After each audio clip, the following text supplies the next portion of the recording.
प्यारे बच्चों, नमस्कार। स्वागत है आप सबका हमारे इस चैनल पर। मैं आपका जीतू मुल्सरानी मेरा नाम है और आप मुझे प्यार से जीतू भैया भी बोल सकते हैं। तो आज हम स्टार्ट करने वाले हैं कक्षा 11 के भौतिक विज्ञान का पाठ 2 अध्याय 2।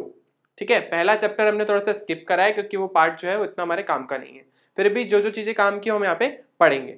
आज जो है हम बहुत बेसिक चीज़ों के बारे में बात करेंगे इस चैप्टर के बारे में कि भौतिक विज्ञान क्या होता है, भौतिक जगत क्या होता है, बाकी सारी चीजें, और चैप्टर 2 का थोड़ा थोड़ा बेसिक इंट्रोडक्शन स्टार्ट करेंगे। ठीक है, तो चलो स्टार्ट करते हैं हमारा पहला लेक्चर। इसमें देखिए हमारा आज का जो लेसन है उसके अंदर अपन पढ़ेंगे, चैप्टर का नाम है मात्रक एवं मापन। ठीक है ना, बहुत प्यारा चैप्टर है और बहुत इंटरेस्टिंग चैप्टर है। देखा जाए तो अगर आप कंपटीशन के पर्सपेक्टिव से देखोगे तो ये जो सब चैप्टर है सबसे इजी और सबसे स्कोरिंग है, और अगर आप वैसे बोर्ड के पर्सपेक्टिव से भी देखोगे तो भी चैप्टर बहुत आसान है, बहुत इजीली आपसे हो जाएगा।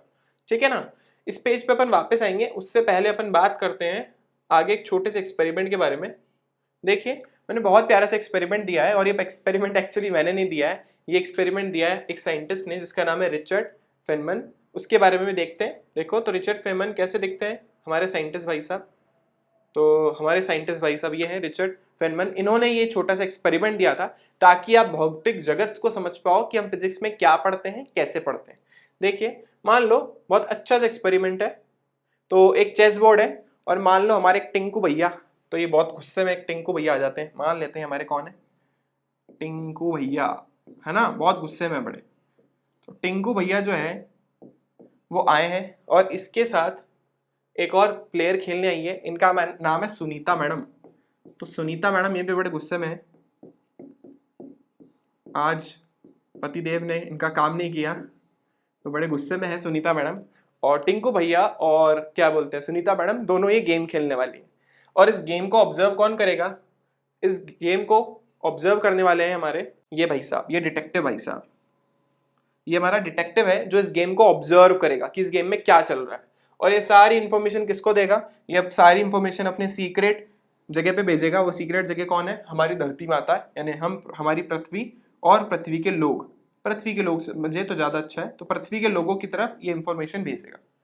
ठीक है, तो देखो क्या चल रही है कहानी, सिंपल सी कहानी है। मान लो ये आप सबको पता है प्यादा है, तो प्यादा एक कदम आगे बढ़ता है।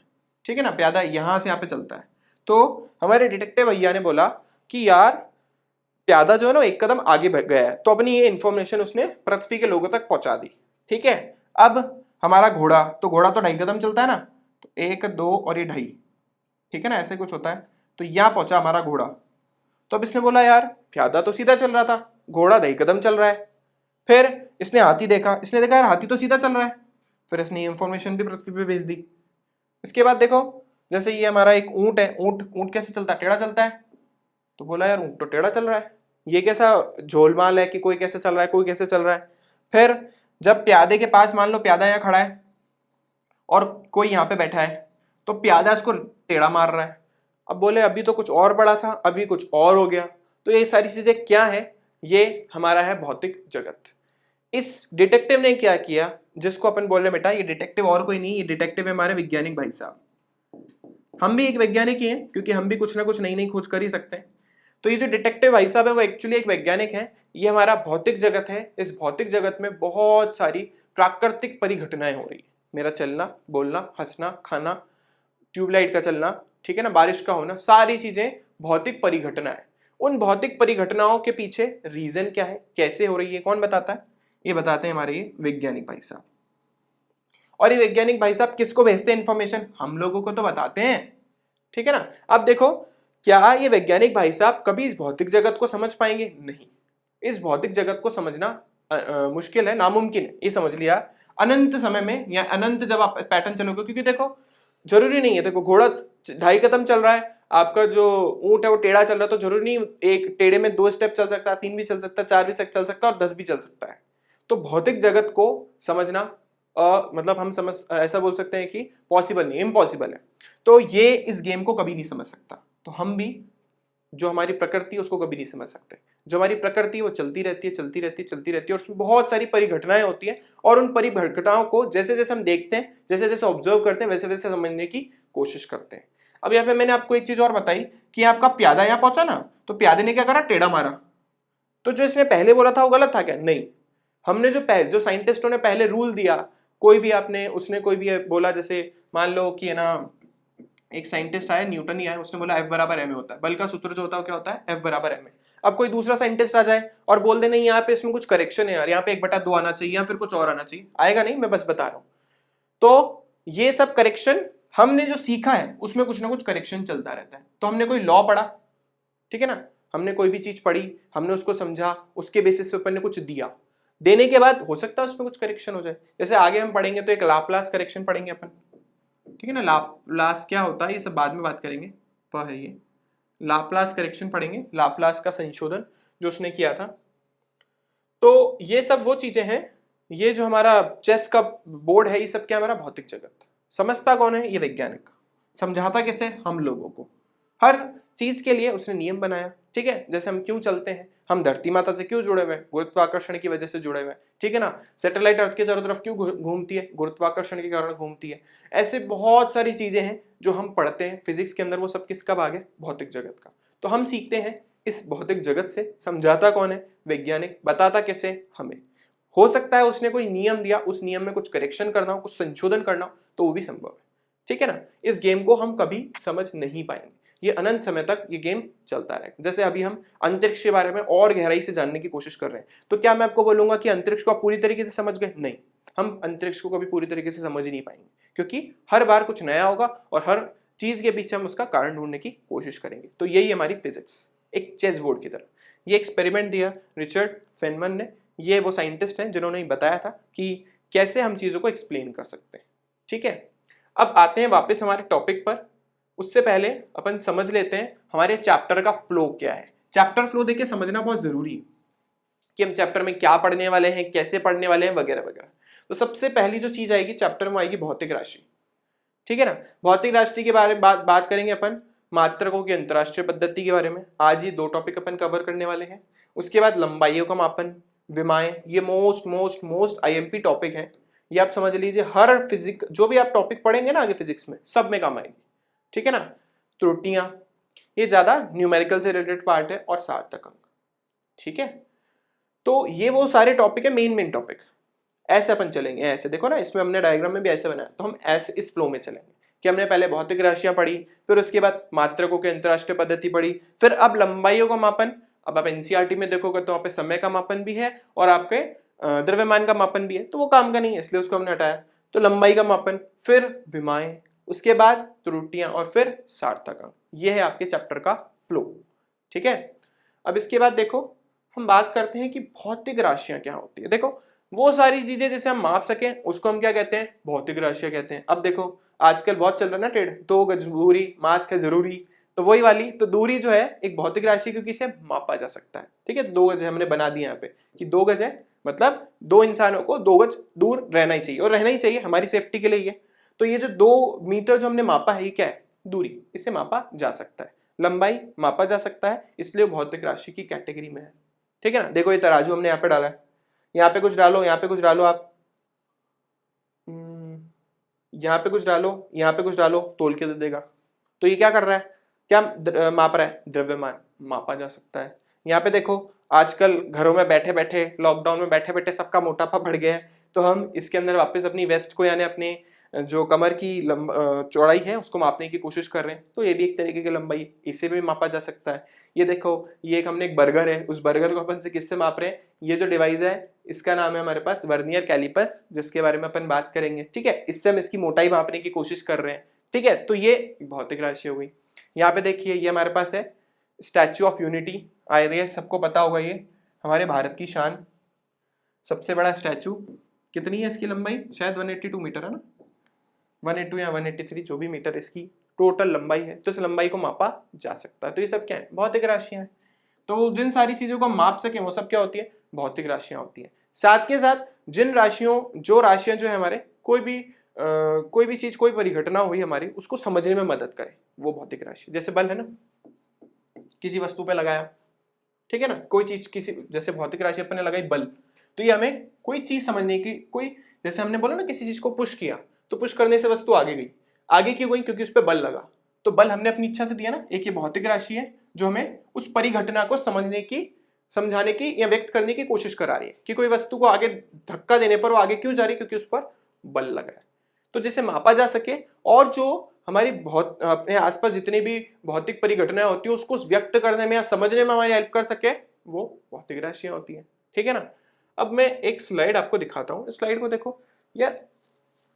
हमें तुमसे प्यार कितना ये तुम नहीं जानते। तो ये जो लव वाली बात है, क्या इसको आप माप सकते हो? आपके पेरेंट्स आपसे कितना प्यार करते हैं, ठीक है ना, आप दूसरों से कितना प्यार करते हो, तो इसको क्या आप माप सकते हो? नहीं माप सकते। मैं तुमसे ज्यादा प्यार करता हूँ, मैं तुमसे इतना सारा प्यार करता हूँ, ऐसा थोड़ी ना पॉसिबल। कितना प्यार करते हो? 2 किलो, 3 किलो, 4 मीटर, 5 मीटर? नहीं, अच्छा भी नहीं लग रहा ना सुनने में। तो ये जो चीज है इसे हम माप नहीं सकते। अब देखो लॉकडाउन चल रहा है सर, 10th के एग्जाम में हमको पास कर दिया, जब तक नहीं करा था तब तक क्या था? Stress, anxiety. इसको आप माप सकते हो? मेरा फ्रेंड यार मेरे से ज्यादा स्ट्रेस है, मैं कम स्ट्रेस हूँ। कोई मिलेगा यार मैं तुमसे ज्यादा स्ट्रेस हूँ, क्या आप स्ट्रेस को माप सकते हो? नहीं। तो वो कैसी राशि है? वो अभौतिक राशि है, जिसे मापा ही नहीं जा सके वो अभौतिक राशि होती है। अब देखो वैक्सीनेशन का टाइम चल रहा है, तो वैक्सीन के अंदर भी बहुत सारे लोग इंजेक्शन से डरते हैं ना, सुई से डरते हैं, लगवानी चाहिए पर डरते हैं। तो क्या डर को माप सकते हो? नहीं। कैसे माप सकते हो? रात को कोई हॉरर मूवी देख के सो गए, एकदम से रात को डरने लगने लग गया, आपके भाई को भी लगने लग गया, आपको भी लगने लग गया, तो आप बोलोगे नहीं उसको 2 किलो लगा, मेरे को 3 किलो लगा। ऐसे तो नहीं कर सकते। इन चीजों को हम नहीं माप सकते। डर, एंजाइटी, स्ट्रेस, लव, इन सब चीजों को मापा नहीं जा सकता। तो ये किस कैटेगरी में आएगी? अभौतिक राशि की कैटेगरी में। ठीक है। अब इसी तरीके से देखो और भी बहुत सारे एग्जाम्पल। अब देखो ये बच्चा कितना क्यूट है ना, छोटा सा बच्चा है, कितना क्यूट है। बच्चे जब छोटे होते हैं तभी अच्छे लगते हैं ना, हम जैसे बड़े बच्चे हो जाएंगे तो बहुत प्रॉब्लम हो जाएगी। तो ये जो बच्चा है बहुत क्यूट है, क्या आप इसकी क्यूटनेस को मेजर कर सकते हो? नहीं कर सकते। ठीक है ना, ऑब्वियसली नहीं कर सकते। अब ये हमारी अनुष्का शर्मा, आप बोलोगे सर बहुत खूबसूरत, ब्यूटीफुल है ना, तो क्या हम इसके खूबसूरती को माप सकते हैं? हम इसकी खूबसूरती को माप सकते हैं क्या? हम इसकी खूबसूरती को नहीं माप सकते। ऑब्वियस ही बात है ये मापने वाली राशि नहीं है। क्यों? क्योंकि खूबसूरती को मापा थोड़ा ना जा सकता है। अब ये देखो विराट भाई साहब बहुत अच्छे प्लेयर हैं, तो हम क्या इनके अच्छेपन को माप सकते हैं कि कितने अच्छे प्लेयर हैं? ठीक है ना, बहुत अच्छे प्लेयर हैं, हमें बोलते हैं तो हम ये थोड़ा ना बोलते हैं कि यार 3 मीटर अच्छे प्लेयर हैं, 4 मीटर अच्छे प्लेयर हैं, ठीक है ना, 4 फुट अच्छे प्लेयर हैं, ऐसा तो नहीं हो सकता ना। तो इन चीजों को मापा नहीं जा सकता। पर क्या इसकी लंबाई मापी जा सकती है? हाँ मापी जा सकती है, तो भौतिक राशि हो गई। ठीक है ना। क्या ये मापा जा सकता है, यही काउंट किया जा सकता है कि भाई इसने जो जो भी ये पहना है, इसने रिंग हाथ में पहनी है, क्या कितने वेट की है, इसको मापा जा सकता है? बिल्कुल मापा जा सकता है। लेकिन कितनी अच्छी है, कितनी खूबसूरत है, इसको तो नहीं नाप सकते। ये कितना अच्छा खेलता है इसको नहीं नाप सकते। ये कितना क्यूट है इसको नहीं नाप सकते। तो ये सब किस कैटेगरी में आ रही है? ये सब हमारी अभौतिक राशियां। तो जिसे हम माप सके वो भौतिक राशियां, जिसे नहीं माप सके वो अभौतिक राशियां। ठीक है। चलिए अब हमारा चैप्टर का मेन पार्ट होता है स्टार्ट, भौतिक राशियां। वैसे तो मैं आपको डिटेल में बता ही चुका हूं और बहुत सारे अच्छे अच्छे एग्जाम्पल से अपन ने समझने की कोशिश भी करी कि भौतिक राशियां क्या होती है। वो राशियां जिसे हम माप सकें, यानी जिनका मापन संभव हो या तोलन, एक ही बात है, या तो तोल सको। अब तोलने का मतलब कोई जैसे द्रव्यमान तोल रहे हो ना, मापने का मतलब समय माप रहे हो, ठीक है, या किसी की लंबाई माप रहे हो। तो जिनका मापन या तोलन संभव हो, अर्थात जिनका मापन या तोलन संभव हो और जो भौतिक राशियां जो है भौतिक जगत के नियमों को व्यक्त करें। ठीक है ना, ये थोड़ा गड़बड़ हो गया है। अर्थात जिन राशियों को मापना है तोलना संभव। हाँ, मापन और तोलन का मतलब ये है कि जिन राशियों को अपन क्या कर सके, माप सके या तोल सके, और साथ के साथ जो भौतिक जगत के नियम है उनको भी क्या कर सके, व्यक्त कर सके। जैसे मैंने आपको एग्जाम्पल दिया ना, किसी को आपने धक्का दिया, धक्का देने पर आगे गई, क्यों गई? क्योंकि आपने बल लगाया। तो बल क्या है? भौतिक राशि है। क्यों? क्योंकि वो एक भौतिक नियम को, मतलब किसी को पुश करने पे वो आगे जाता है। क्यों जाता है? क्योंकि उसके ऊपर एक बल लग रहा है, हमने एक बल लगाया, उसको वो व्यक्त कर सकता है। तो ये किस कैटेगरी में आएगी? भौतिक राशि में। तो एक तो बेसिक सी डेफिनेशन है जिससे हम माप सकें, और एक और डेफिनेशन में हम ये बोलेंगे कि जिसका जो भौतिक जगत के नियमों की क्या करे, पालना करे। ठीक है ना। अब अगर हमें किसी भी भौतिक राशि को व्यक्त करना है, तो भौतिक राशि को व्यक्त करने के देखो 2 चीजें होती है किसी भी भौतिक राशि में। एक होता है उसका संख्यात्मक मान और एक होता है उसका मात्रक। इन दोनों को मिला दोगे तो बन जाएगी भौतिक राशि। जैसे मैंने बोला मेरी हाइट मान लो 3 मीटर है, 3 मीटर तो बहुत बड़ा हो गया ना, मान लो 2.5 मीटर है ना, ये भी बड़ा ही हो गया। तो 2.5 मीटर अगर मेरी हाइट है तो क्या मैं इसे माप सकता हूँ? ऑब्वियसली माप सकता हूँ, इसलिए तो ये भौतिक राशि है। अब इसमें ये वाला जो पार्ट है ये क्या है? इसका संख्यात्मक मान, और मीटर क्या है? इसका मात्रक। तो इन दोनों को मिला दोगे तो क्या बन जाएगा? भौतिक राशि। फिजिक्स में संख्यात्मक मान को हम इंग्लिश में बोलते हैं न्यूमेरिकल वैल्यू। तो न्यूमेरिकल वैल्यू n से स्टार्ट हो रही है इसलिए इसका नाम है n, और मात्रक की इंग्लिश में इसको बोलते हैं यूनिट। तो यूनिट u से स्टार्ट हो रहा है इसलिए अपन ने इसको बोला u। तो n और u को क्लब कर दो, कंबाइन कर दो, तो हमें क्या मिलेगी? भौतिक राशि। ठीक है, अब मैं एक और एग्जांपल से आपको समझाने की कोशिश करता हूं कि ये सब चीजें क्या बता रही है और क्यों बता रही है ना। तो देखो ये एक तराजू है छोटा सा, इस तराजू में मैं एक तरफ बैठ जाता हूं, है ना, आपके जीतू सर एक तरफ बैठ जाएंगे, और मान लो आप में से कोई टिंकू पिंकू को यहाँ पे बैठा देते हैं। ये टिंकू जो है मेरे से छोटा है और बहुत कम भार का है, तो ये तराजू मेरे वजन की वजह से नीचे जाएगा और ये ऊपर जाएगा। अब मैं ऐसा बोल सकता हूँ कि आपके जीतू सर जो हैं वो टिंकू के द्रव्यमान के 2 गुने हैं। तो हम क्या कर रहे हैं? हम हमारे द्रव्यमान को, यानी मेरे द्रव्यमान को टिंकू के द्रव्यमान से उससे उसकी कंपैरिजन चल रही है, उसकी तुलना चल रही है। तो भौतिक राशि भी तो यही होती है। मैंने लिखा 2.5 और मीटर, तो मैं किसी भी लंबाई को किससे उसकी तुलना कर रहा हूं? मीटर से। अभी मीटर क्या है? इसकी स्टैंडर्ड डेफिनेशन है जिससे हमें मतलब नहीं है, लेकिन कंपैरिजन किससे चल रहा है? मीटर से चल रहा है। ठीक है, किसका चल रहा है? जो भी आप माप रहे हो। दर्जी के पास गए, कपड़ा लेने गए, कितना चाहिए? 2 मीटर चाहिए, तो कपड़े की लंबाई को आपने मापा किससे? इंच टेप से मापा ना। ठीक है ना, लेकिन कंपैरिजन किससे चल रहा है? मीटर से तो चल रहा है। उस मीटर स्केल से तो सारी चीजें मापी जा रही है। अभी मीटर स्केल 1 मीटर की होती है, 1 करोगे तो 1, 2 करोगे तो 2 होता है ना, आप लोगों ने देखा होगा। तो कंपैरिजन किससे चल रहा है? उस मीटर स्केल से। तो भौतिक राशि, जब अपन किसी भौतिक राशि को व्यक्त करते हैं तो एक्चुअली हम किसी भी राशि को किसी भी दूसरी राशि से उसकी तुलना करते हैं। तो यहाँ पे ये जो संख्यात्मक मान हमने लिखा है ये आपका बता रहा है उसकी न्यूमेरिकल वैल्यू, मतलब क्या मान आ रहा है, और मात्रक क्या बता रहा है? जिससे उसका कंपैरिजन चल रहा है। दोनों को कंबाइन कर दो, बन जाएगी भौतिक राशि। अब यहाँ पे एक बहुत समझने वाली बात है और बहुत प्यारी सी बात है। यहाँ पे एक चीज समझिए, जो n होता है, ओहो वापस आ गई हमारी अनुष्का है, चलो, तो n जो है वो u के व्युत्क्रमानुपाती होता है। व्युत्क्रमानुपाती का मतलब एक राशि बढ़ेगी दूसरी राशि घटेगी। समानुपाती का मतलब एक बढ़ेगी दूसरी भी बढ़ेगी। एग्जाम्पल समझाता हूं, मान लो दूरी और समय है ना। अभी मैंने बोला कि मैं अच्छा बच्चा हूं और मैं स्कूल से सीधा घर को जाता हूं, ये मेरा स्कूल है और ये मेरा घर है, तो मैं चुपचाप घर पे चला जाता हूं। ठीक है, तो मेरा कुछ पर्टिकुलर टाइम होगा, मान लो मैं 10 मिनट में घर पहुंच जाता हूं। अब मैं गंदा बच्चा बन गया, गंदा बच्चा बता तो घूम घूम के घर गया, तो क्या हो गई? दूरी बढ़ी तो समय भी बढ़ेगा। तो ये क्या हो गया? एक दूसरे के समानुपाती चीजें। ठीक है ना, हमने वेग नहीं बढ़ाया, हमने हमारे वेग को या चाल को नियत ही रखा, हम उसी स्पीड से चल रहे थे, धीरे धीरे आराम से पत्थर को ठोकर मारते हुए। तो उसी स्पीड से चलते चलते दूरी बढ़ी तो समय भी बढ़ जाएगा। तो ये कैसी चीज हो गई? समानुपाती हो गई एक दूसरे के। ठीक है, दूरी बढ़ा तो समय भी बढ़ गया। लेकिन मान लो चाल और समय, है ना, अब यार स्कूल में टाइम हुआ है छुट्टी होने का, 2 बज गई, मेरा शो चालू होने वाला है मान लो 2:10 पे, है ना, कोई भी चीज स्टार्ट होने वाली है, कोई मूवी, कोई अच्छी सी मूवी जो मुझे आज देखनी है। तो मैं घर पहुंचता हूँ 15 मिनट में। आज बहुत तेज भाग भाग के जाऊंगा कि मैं जल्दी पहुंच जाऊं ताकि मैं मूवी देख सकूं। तो मैंने अपनी चाल बढ़ा दी, तो मेरा समय घट जाएगा, ऑटोमेटिकली घटेगा।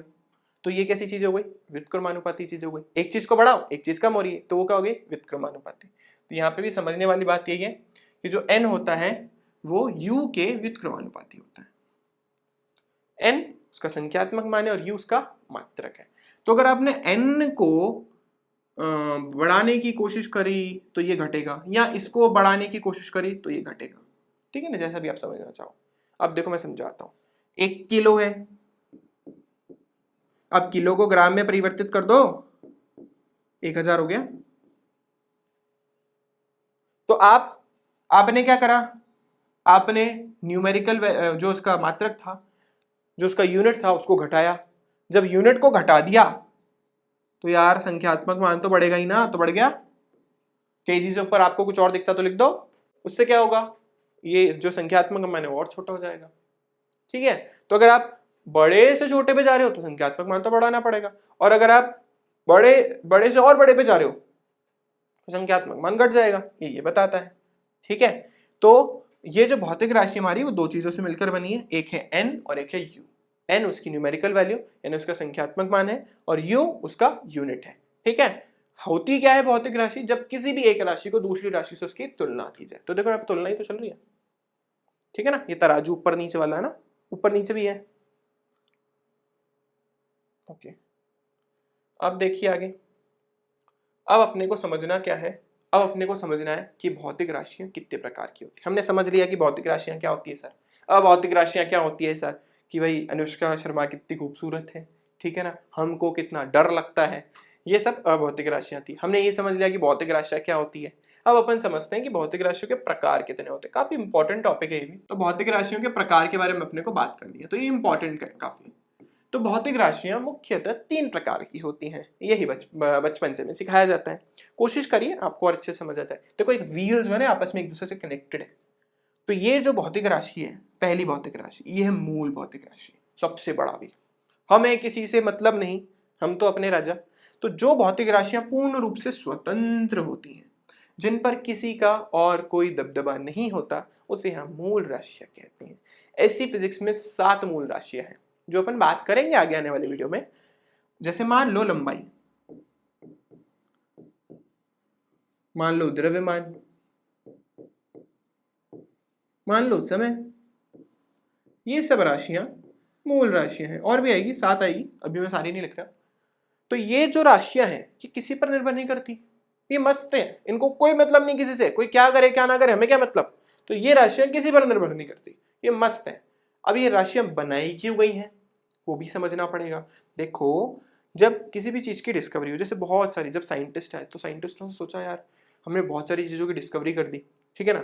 अब जब किसी भी चीज की नई चीज की डिस्कवरी हुई तो उन्होंने एक चीज नोटिस करी कि नई जो चीज है वो पुरानी चीज पे डिपेंडेंट है।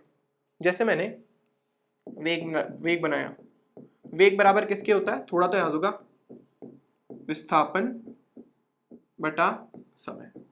विस्थापन एक्चुअली एक टाइप की लंबाई ही है, तो इसको आप अभी के लिए लंबाई मान लो। तो ये जो वेग था ये लंबाई और समय पर निर्भर कर रहा है।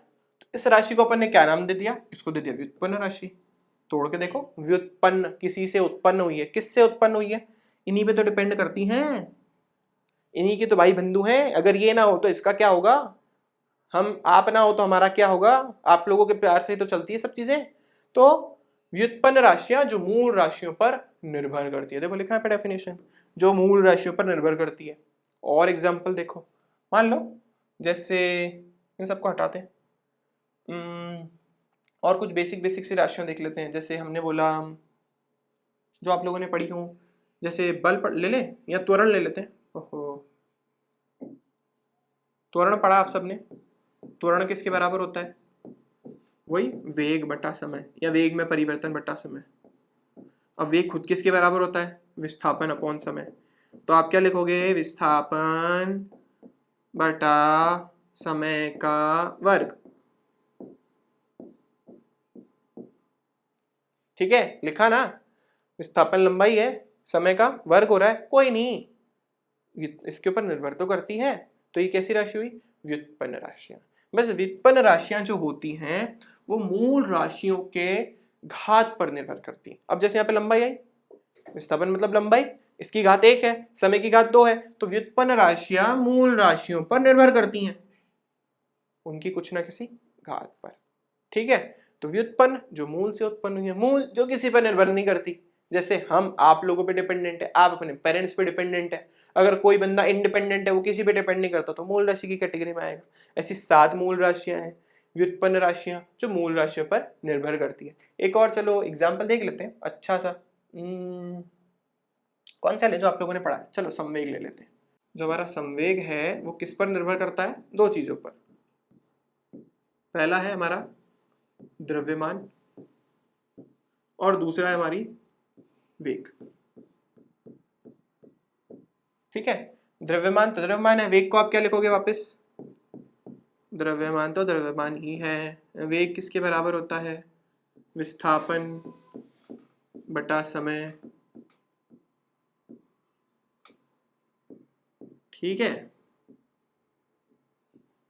तो विस्थापन एक तरीके की लंबाई है, द्रव्यमान मूल राशि, लंबाई मूल राशि, समय मूल राशि। तो संवेग जो है वो तीन अलग अलग मूल राशियों पर निर्भर कर रहा है ना, द्रव्यमान पे भी, विस्थापन पे भी, समय पे भी। तो व्युत्पन्न राशियां जो मूल राशियों पर निर्भर करे। इसके बाद देखिए पूरक राशियां। पूरक राशियों में दो ही चीजें होती है, एक होता है आपका समतल कोण या सिर्फ कोण भी बोल सकते हो आप इसको, जिसके बारे में अपन डिटेल में पढ़ेंगे, और एक हमारा हो जाएगा ठोस कोण। ठीक है, तो पूरक राशियों की डेफिनेशन तो यही है कि ना तो इनकी कोई विमा होती है, मेनली तो ये डेफिनेशन है कि विमाहीन होती है। अब आप जब तक अपन विमा नहीं पढ़ेंगे तब तक हमें ये समझ नहीं आएगा कि क्या कहना चाहता है। तो पहले अपन विमा पढ़ लेंगे, उसके बाद अपन पूरक राशियों को और डिटेल में समझने की कोशिश करेंगे। ठीक है, वैसे पूरक राशियां दो प्रकार की होती है, समतल कोण और ठोस कोण। जैसे हमने लिखा ना, जैसे मान लो आप लिखते हो आपका कार्य किसके बराबर होता है? बल गुणा विस्थापन, और इसके साथ कौन आता है? Cos theta. तो ये जो थीटा है ना वो किसका पार्ट है? समतल कोण का है। ऐसी राशियां, ठीक है, पूरक राशियों में आती है एक्स्ट्रा। ठीक है ना, अब तो तीन राशि अपन ने पढ़ ली, मूल राशियां सबकी बाप, व्युत्पन्न राशियां इस पर निर्भर करती है, और ये अलग ही है, बेचारी अलग थलग है बिल्कुल। ठीक है, इसको क्या काम धाम ही नहीं है, तो ये इस पर निर्भर है, इसी से व्युत्पन्न हुई है। ठीक है, चलो तो चलते हैं अपन आगे, इसको करते हैं इरेज। चलिए, अब है मात्रकों की अंतरराष्ट्रीय पद्धति, जिसको हम शॉर्ट में SIP बोलते हैं, सिस्टम ऑफ इंटरनेशनल यूनिट्स, हमारा अंग्रेजी में होता है। अब हुआ क्या, अब समझो, साइंटिस्ट आए, साइंटिस्टों ने अलग अलग चीजों की अलग अलग डिस्कवरी कर डाली, हजारों लाखों अलग अलग आपके उनके मात्रक आने लग गए। तो यार वो घबरा गए, हमसे याद नहीं होगा तो लोग कैसे करेंगे। तो उन्होंने क्या करा, उन्होंने एक कमेटी बिठाई, कमेटी ने ऐसा सोचा कि हम इन मात्रकों को कंबाइन करते, एक साथ लाने की कोशिश करते हैं। ठीक है, लाने के बाद हम, उन लोगों ने डिसाइड किया, लाने के बाद उन्होंने तीन चीजें डिसाइड करी कि हम हमारी मात्रक पद्धतियों को, ठीक है ना, मात्रक क्या है जो हमने उसके पीछे लगाया ना, किसके पीछे, ये भौतिक राशि के पीछे जो लगा ना, इस वाले की बात कर रहे हैं। ठीक है ना, इसकी बात कर रहे हैं अपन यहाँ पे। तो ये जो मात्रक है ये तो बहुत सारे हो गए, तो उन्होंने क्या करा, इन मात्रकों को तीन अलग अलग पार्ट में डिवाइड कर दिया। पहला पार्ट था इसमें MKS, दूसरा CGS और तीसरा FPS। तीन चीजें उन्होंने पकड़ी सीधी सीधी। कौन कौन सी तीन चीजें पकड़ी उन्होंने? पहला पकड़ा उन्होंने लंबाई को, सबसे ज्यादा यूज होने वाली भौतिक राशि। उसके बाद उन्होंने पकड़ा किसको? द्रव्यमान को। ठीक है, तीसरा उन्होंने भौतिक राशि पकड़ी, मूल भौतिक राशि है सारी, इसको पकड़ा, लंबाई, द्रव्यमान, समय। तो उन्होंने क्या बोला, उन्होंने बोला कि भाई इनकी अलग अलग पद्धतियां बना देते हैं। जैसे लंबाई की तो बहुत सारी क्या बोलते हैं वो होती हैं, मतलब मात्र बहुत सारे होते हैं, सेंटीमीटर होता है, मिलीमीटर होता है, क्या बोलते हैं आपका मीटर होता है, किलोमीटर होता है, बहुत सारी होती हैं। तो उन्होंने पहली जो पद्धति बनाई उसमें उन्होंने बोला कि आपका जो लंबाई है उसकी जो भी हमारे पास मात्रक होगा उसको अपन क्या बोलेंगे, आपको उसको अपन बोलेंगे मीटर। देखो ये रेड रेड कलर का, तो इसका मतलब इसी का भाई है। तो MKS में M का क्या मतलब होता है? मीटर। ध्यान रखना है, कोई भी पद्धति पढ़ेंगे, पहली हमेशा लंबाई के लिए, दूसरी द्रव्यमान के लिए और तीसरी समय के लिए। तो M मतलब मीटर, K मतलब किलोग्राम और S मतलब सेकंड। ठीक है, ये पहली पद्धति खत्म हुई। जैसे आजकल हम शॉर्ट में SI, ये है तो सब SI का पार्ट ही, लेकिन हम सबसे ज्यादा जिस पद्धति का उपयोग करते हैं वो MKS ही है आज के जमाने में। आपने देखा होगा हमारे इंडिया में ये यूज होती है, इंडिया के बहुत सारी जगह होती है, हम कोई सी पद्धति को उठा सकते हैं। हम कई जगह जगह CGS का भी यूज कर लेते हैं। C का मतलब यहाँ पे क्या है, वही लंबाई है, तो उसको अपन ने क्या बोलते हैं? सेंटीमीटर। G का मतलब ग्राम और S का मतलब सेकंड। तीसरी जो पद्धति है उसमें है F का मतलब फुट, P का मतलब पाउंड और S का मतलब सेकंड। आप चाहो तो एक मात्रक पद्धति से दूसरी मात्रक पद्धति में भी आ सकते हो। उन्होंने डिवीजन क्यों किया? ताकि ट्रेड करना आसान हो जाए, ठीक है। फिर 2018 में वापस कमेटी बैठी इसी चीज को लेकर के, ट्रेडिंग को आसान करने के लिए। तो उन्होंने एमकेएस को सिलेक्ट कर रखा है कि हर जगह जो यूज करना ये यूज करो, ठीक है। यूज करने को कोई भी कंट्री कोई भी यूज कर सकती है, ठीक है। बनाई क्यों? हमारी कन्वीनियंट के अकॉर्डिंग ना, हमको याद कहाँ रहती है चीजें, हजारों मात्रक थोड़ा ना बैठ के याद करेंगे, तो उन्होंने उनको इसमें फ्रेम कर दिया, फिट कर दिया, ठीक है ना। ऐसा मत बोलना सर लंबाई के तो बहुत सारे मात्रक होते हैं, तो इन्होंने मीटर ही क्यों लिया? स्टैंडर्ड है बेटा। कौन सा मात्रक की बात कर रहा हूं मैं यहाँ पे? मैं बात कर रहा हूं ऐसे ही मात्रकों के बारे में, ठीक है ना। स्टैंडर्ड हो गया मीटर, के मतलब किलोग्राम, एस का मतलब सेकंड। तो ये तो सिर्फ मात्रक बताने के लिए, एक्चुअली कौन सी भौतिक राशियों के मात्रक है ये? लंबाई, द्रव्यमान और समय, ठीक है। तो तीनों के तीनों जो हमारी पद्धतियां हैं उसके अंदर हमने इन तीनों के अलग अलग मात्रक, ठीक है। तो इस लेसन के लिए thank you for watching this video. Next session में अपन इस चैप्टर के बारे में आगे बात करेंगे, ठीक है। धन्यवाद।